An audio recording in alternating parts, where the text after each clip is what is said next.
हाय। आज के वीडियो में हम लोग देखेंगे गूगल लाइट हाउस क्या है और इसको रिएक्ट के साथ कैसे यूज़ कर सकते हैं। ऑल राइट, देखो एक अच्छा वेब डेवलपर है ना, वो ना सिर्फ ऐप बनाता है जो कि बहुत ही इजी टू यूज़ हो और दिखने में अच्छा हो, बल्कि उस ऐप का परफॉर्मेंस भी फास्ट होना चाहिए ताकि वो गूगल के रिजल्ट पेज पे, सर्च रिजल्ट पेज पे टॉप में आए। क्योंकि अगर वो टॉप में आएगा तो ज़्यादा से ज़्यादा लोग चांसेस है कि उस पर क्लिक करेंगे, उस वेबसाइट पे विजिट करेंगे, है ना।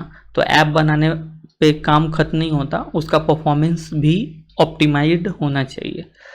ये देखो राइट में एक ऐप है, डिफ़ॉल्ट ऐप है, जिसका हम लोग लेफ्ट में देख सकते हैं कैसा दिखता है। सिंपल काउंटर ऐप है, क्लिक करने पे नंबर बढ़ता है। ये हम सिर्फ चेक करने के लिए दिखा रहे हैं कि कैसे इसका यूज़ करना है। अब इसके परफॉर्मेंस के बारे में जानना है तो हम लोग राइट क्लिक करके इंस्पेक्ट पे क्लिक करेंगे। उसके बाद हम लोग आ जाएंगे लाइट हाउस पे। यहाँ पे देखो एक टैब है ना लाइट हाउस का, उस पर क्लिक करेंगे तो कुछ इस तरह का दिखेगा हमें इंटरफेस। यहाँ पे देखो एनालाइज पेज लोड है, ठीक ना। एनालाइज पेज लोड पे क्लिक करते ही ये अपना काम कर देगा जो इसको करना है। ऑल राइट, यहाँ पे देखते हैं कैटेगरी में परफॉर्मेंस है। यहाँ पे हिंट भी दे रहा है ये क्या करता है। How long does this app take to show content and become usable, है ना। तो ये परफॉर्मेंस बताएगा इसका कितना अच्छा है।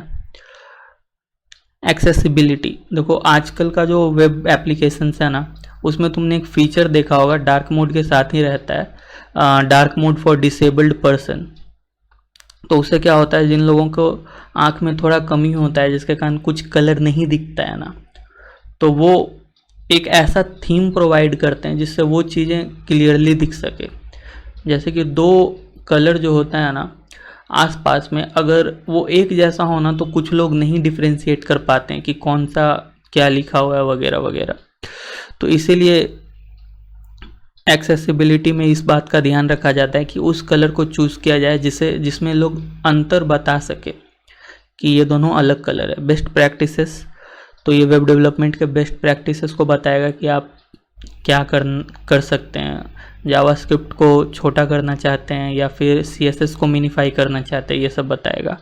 एसईओ ऑप्टिमाइजेशन, एसईओ मतलब होता है search engine optimisation. All right, तो इसमें क्या होता है ना कि जो सर्च इंजन है ना, उसके लिए ये वेब पेज जो है ये ऑप्टिमाइज्ड है या नहीं, ये बताता है। All right, progressive web app, तो ये खुद में एक लंबा टॉपिक है, लेकिन हम एक छोटा सा एग्जांपल देते हैं, इससे बहुत इजीली कम टाइम में समझ में आ जाएगा। देखो यूट्यूब का ऐप भी होता है और यूट्यूब का वेबसाइट भी है। तो अगर मोबाइल पे अगर यूट्यूब चलाना हो तो ब्राउज़र से तो नहीं चलाएंगे ना। अगर आपने ब्राउज़र से मोबाइल पे यूट्यूब चलाया होगा तो आपने डेफिनेटली फील किया होगा कि स्पीड बहुत ही स्लो है, ऐसा यूट्यूब का कंपैरेटिवली तो स्लो ही है। तो ये क्या है ना कि और जो ऐप में यूट्यूब है वो बहुत फास्ट है ना। तो प्रोग्रेसिव वेब ऐप वो ऐप होता है ना जो ब्राउज़र पे भी बहुत फास्ट होता है।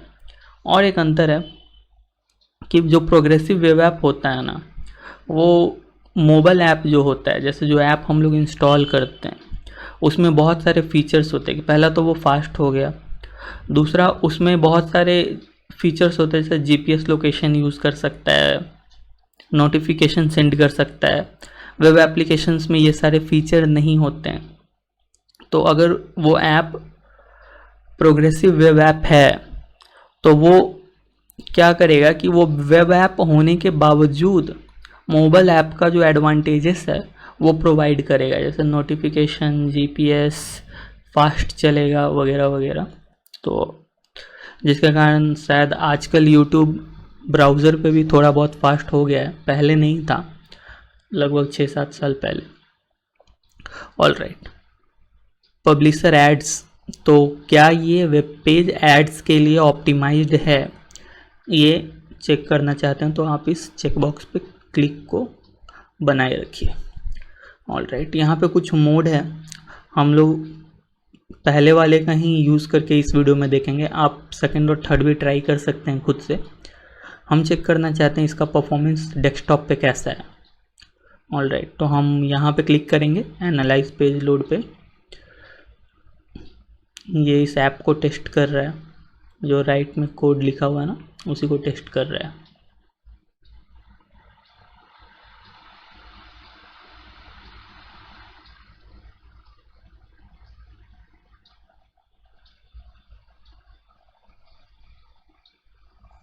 ये देखो, ये डिफ़ॉल्ट ऐप है और इसका परफॉर्मेंस 62 है। 100 मतलब बहुत अच्छा परफॉर्मेंस है, ऑल राइट। तो 62 है, मतलब इसके परफॉर्मेंस को इम्प्रूव किया जा सकता है।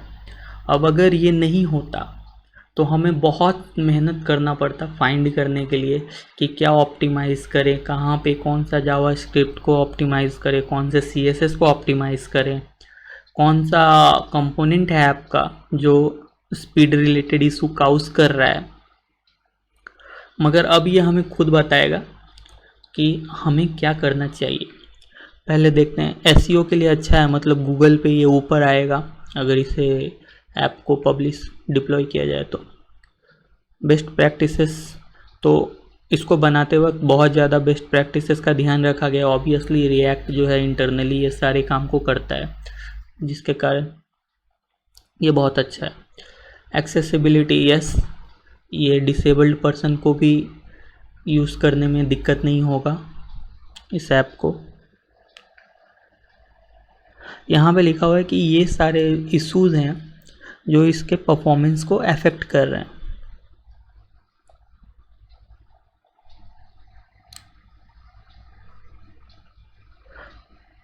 कोई एड्स जो था ना वो नहीं रिक्वेस्ट किया गया था, जिसके कारण यहाँ पे ये लाइट हाउस जो है ऐड वाले सेक्शन में कुछ नहीं बता पाया कि ऐड का परफॉर्मेंस कैसा है। तो ये तो लाइट हाउस का इशू है। हम लोग वेब का इशू देखते हैं। परफॉर्मेंस के लिए 62 पॉइंट मिला है, 100 होता तो बहुत अच्छा होता। येलो में मतलब परफॉर्मेंस मीडियम है, 90 से ऊपर होना चाहिए, इस बात का ध्यान रखना है। ये है मैट्रिक्स, ये मैट्रिक्स बहुत ही इंपॉर्टेंट होता है। क्या कह रहा है, फर्स्ट कॉन्टेंटफुल पेंट 1.1 सेकेंड, तो जो पहला रेंडर था उसको दिखाने में 1.1 सेकेंड लगा था। अब ये ठीक ही है, मगर एक्चुअली गूगल कहता है कि उसको 1 या 1 सेकेंड से कम लगे तो बेहतर है, बट 1.1 सेकेंड भी ठीक है। टाइम टू बी इंटरैक्टिव, तो रेंडर होने के बाद यूजेबल कब हुआ, तो 2.1 सेकेंड के बाद हुआ। स्पीड इंडेक्स, ये स्पीड बता रहा है कि कितना है। अगर नहीं समझ में आ रहा हो तो आप कलर भी देख सकते हैं। 1.3 पे जो ग्रीन कलर लगा हुआ है इसका मतलब अच्छा है ये।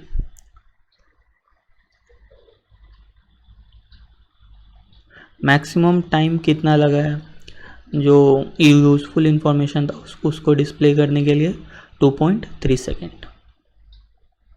ये सब जानने का फिलहाल के लिए ज़रूरत नहीं है। हाँ, ये बहुत ही इम्पोर्टेंट चीज़ है जो मैं दिखाना भी चाहता था। देखो कैसे क्या किया जा सकता है इम्प्रूव करने के लिए। तो 3 चीज़ों को इन्होंने डायरेक्टली कह दिया है। रिड्यूस अनयूज्ड जावास्क्रिप्ट, है ना, तो ये हमें करने का ज़रूरत है।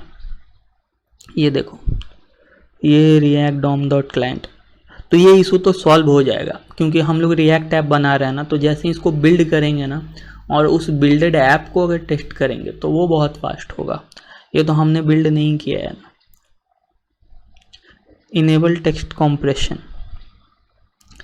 ये भी बिल्ड होने के बाद ऑप्टिमाइज हो जाएगा। तो इसके लिए भी आपको कुछ करने का जरूरत नहीं, क्योंकि हम लोग रिएक्ट पर रहे ना। रिएक्ट जो होता है खुद ही बहुत चीज़ों को मेंटेन कर लेता है। अगर हम लोग प्योर HTML CSS और जावास्क्रिप्ट पे काम करते हैं ना, तो हम लोगों को मैनुअली ये सारे काम को करना पड़ता। मिनिफाई जावास्क्रिप्ट, ये भी किया जा सकता है मगर उतना प्रॉब्लम नहीं क्रिएट कर रहा है JavaScript. All right, ensure text remain visible during web font load, तो ये कुछ सजेशन दे रहा है डायग्नोस्टिक में।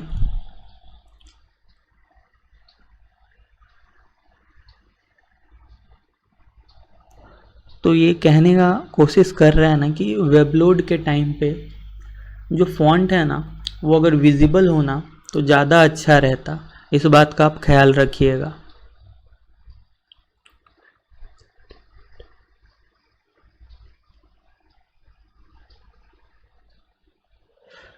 तो कह रहा है कि जो ये लोगो है ना, देखो यहाँ पे देखो, यही मैं कहना चाह रहा था। ये एक्चुअली में उस एलिमेंट को पॉइंट आउट कर रहा है कि देखिए कमी यहीं पे है, ठीक ना। आपको फिगर आउट करने के लिए नहीं छोड़ दिया है कि आप खोज लीजिएगा कहाँ पे क्या कमी है। ऐसे तो परफॉर्मेंस इम्प्रूव करने में बहुत टाइम लगता है, हर चीज़ को एनालाइज करने लग जाएंगे, और वो जो बड़े बड़े ऐप्स होते हैं उसमें थाउजेंड्स लैक्स लाइंस होते हैं कोड के, तो उसे जल्दी कम टाइम में एनालाइज करना बहुत ही मुश्किल होता है, बहुत मुश्किल होता है। मगर अगर आप इसका यूज़ करते हो ना, तो आप बाकी सभी से बहुत ही आगे हो। कुछ लोगों को 5 दिन 10 दिन लग सकता है, आप 1 दिन में या आधे घंटे में ही अपने वेब ऐप को ऑप्टिमाइज़ कर सकते हो। तो ये बहुत ही पावरफुल चीज़ है। बोल रहे हैं कि ये लोगों का जो हाइट और विड्थ है ना, उसको आप एक्सप्लिसिटली डिफाइन कर दो, हमें मत कैलकुलेट करने के लिए बोलो। Reduce JavaScript execution time. तो देखो ये लिखा ही इस तरह से है कि इसे पढ़ने के बाद ही लोगों को समझ में आ जाए कि क्या है। कह रहा है कि जावास्क्रिप्ट का जो एग्जीक्यूशन टाइम है उसको रिड्यूस करने की कोशिश कीजिए।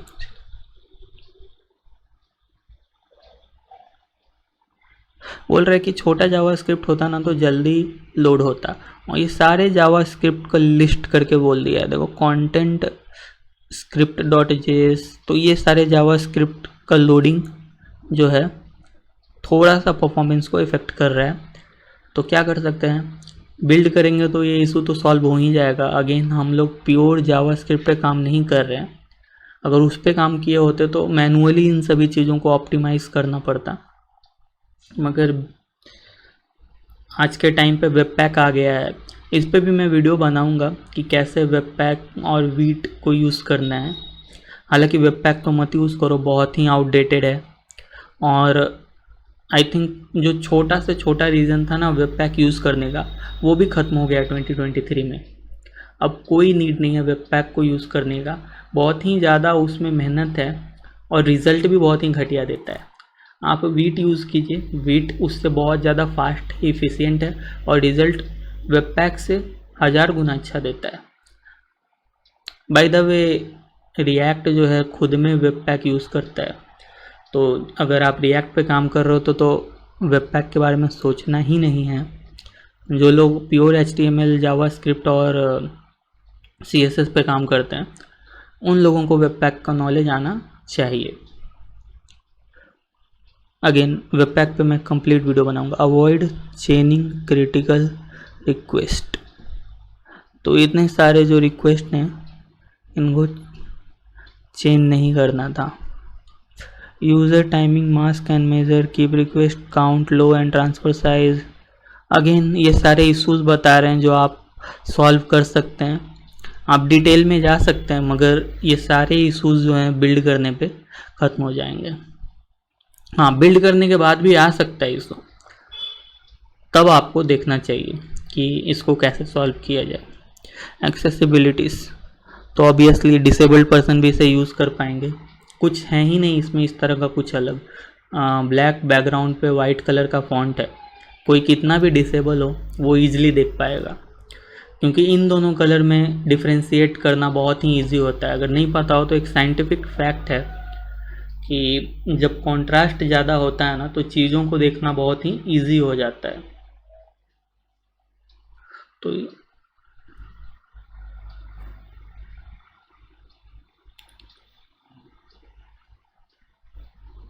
ये सारे जो टेस्ट थे ये सब किया जा सकता था, मगर एप्लीकेबल नहीं है। ये सारे टेस्ट में पास हो चुका है।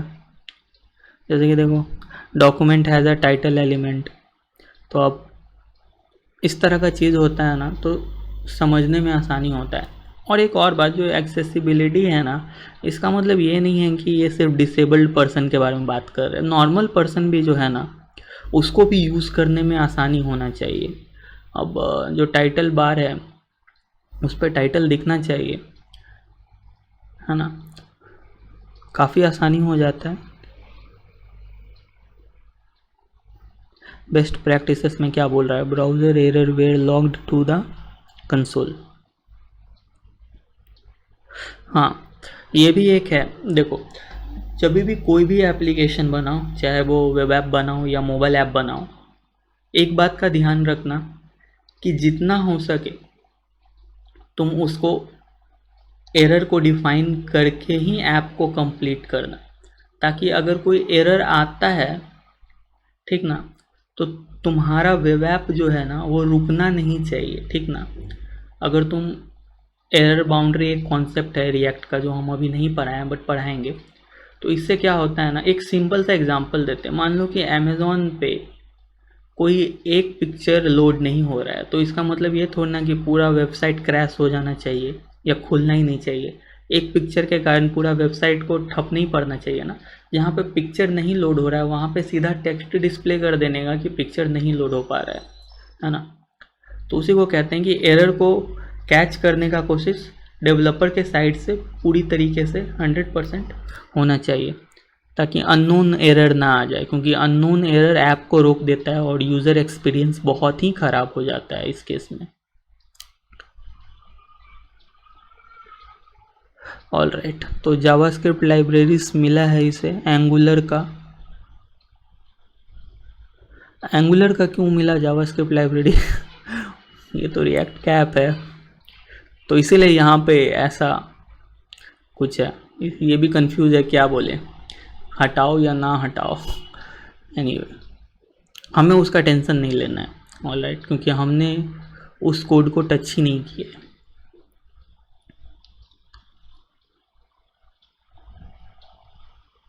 कभी कभी एंगुलर का फाइल नहीं भी होता है, फिर भी बता देता है एंगुलर का फाइल है ना। तो उस बारे में ज़्यादा मत सोचना।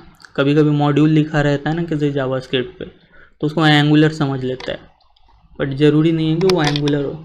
ऑब्वियस सी बात है, रिएक्ट का ऐप है, एंगुलर कहाँ से मिलेगा।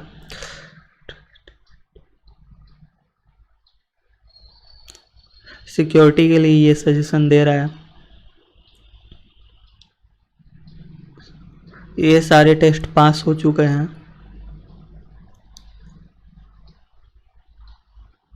जैसे कि ये देखो, यूज़र को अलाउ करो पेस्ट पासवर्ड इनटू फील्ड्स, है ना।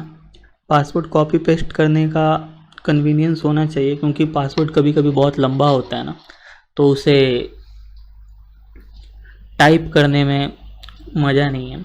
और अगर वो पासवर्ड मैनेजर पासवर्ड दे रहा है तो उसे तो टाइप करना बहुत दिक्कत होता है, तो कॉपी पेस्ट करना एक बहुत ही इम्पॉर्टेंट चीज़ हो जाता है, स्पेशली अगर कोई पासवर्ड मैनेजर यूज़ कर रहा है, क्योंकि उसका पासवर्ड बहुत लंबा होता है। लाइक एक पेज का भी पासवर्ड हो सकता है, उसको कॉपी पेस्ट करना पड़ेगा ना, टाइप तो नहीं कर सकते ना।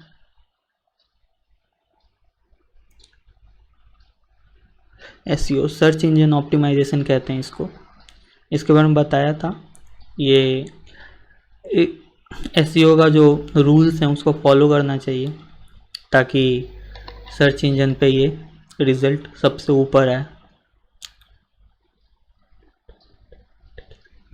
ऑलराइट, ये होना ही चाहिए, मेटा डिस्क्रिप्शन डॉक्यूमेंट में होना चाहिए। इससे क्या होता है ना, सर्च इंजन को पता चल जाता है कि ये वेबसाइट जो है कौन सा इंफॉर्मेशन को दिखलाना चाह रहा है, ठीक ना। तो अगर कोई रिलेटेड सर्च करता है तो वो वेबसाइट ऊपर आता है।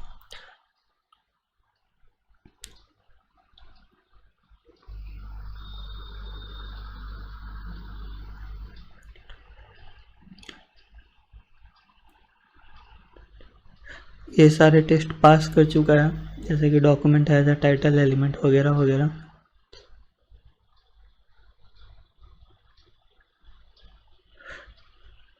ये टेस्ट एप्लीकेबल नहीं है, मतलब करने का ज़रूरत नहीं है इस पर। PWA progressive web app, again ये वो वेब ऐप होता है जो इंस्टॉल्ड ऐप जितना फास्ट होता है, और उसके पास इंस्टॉल ऐप का फीचर्स होता है। तो ये इंस्टॉलेबल नहीं है, इंस्टॉलेबल के नीचे लाल लिख दिया तो इंस्टॉलेबल नहीं है। कुछ वेब ऐप को इंस्टॉल भी कर सकते हैं। आपने देखा होगा बहुत सारे पॉपुलर वेबसाइट पे अगर आप विज़िट करते हो तो वो एक इंस्टॉल का ऑप्शन देते हैं। तो आप भी सोच रहे होगे ये इंस्टॉल क्यों, तो वेब ऐप भी इंस्टॉल होता है, उसका तरीका थोड़ा अलग है और वो पूरी तरीके से मतलब वैसे नहीं इंस्टॉल होता है जैसे नेटिव ऐप होता है। वो एक काफ़ी स्मॉल इंस्टॉलेशन होता है जो मैक्सिमम बेनिफिट प्रोवाइड करता है।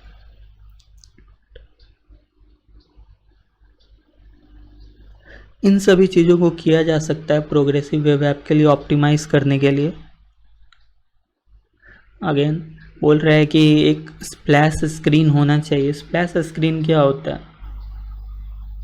देखो, जब कोई वेब ऐप खुलता है या एप्लीकेशन खुलता है तो बिगनिंग में उसका लोगो दिखना चाहिए ना, तो उसी को स्प्लैश स्क्रीन कहते हैं।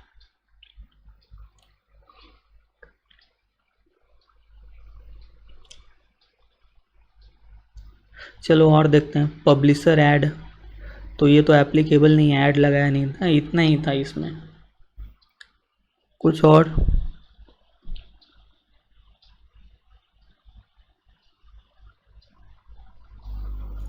हमें लगता है जितनी भी बातें थी जिसे डिस्कस करना चाहिए था उसे हमने डिस्कस कर लिया है।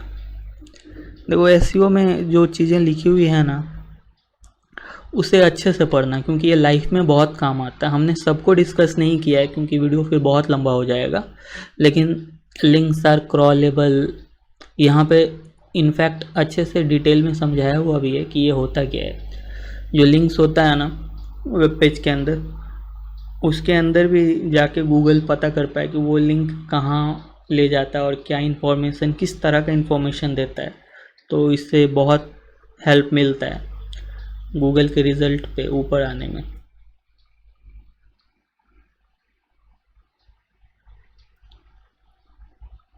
ऑल राइट, हमने लगता है सारे बातों को डिस्कस कर लिया है, बट एक बार फिर से खुद से भी देख लेना। देखो ये बहुत ही इम्पोर्टेंट टैग है, मेटा नेम व्यूपोर्ट विथ। इससे क्या होता है ना कि अगर तुम अपना वेब ऐप को मोबाइल पे यूज़ करते हो ना तो वो ऑटोमेटिकली स्क्रीन का जो साइज है, हाइट, विथ एडजस्ट कर देता है। इतना बहुत होगा आज के लिए, आप खुद से इसको एनालाइज करना और भी मज़ा आएगा। ये तो काफ़ी छोटा ऐप था, आप बड़े ऐप पे इसको यूज़ करके एक बार देखना, ऐड भी उस पर अटैच करके देखना। इस पर वीडियो बनाएंगे कैसे ऐड अटैच किया जाता है web application. All right, bye.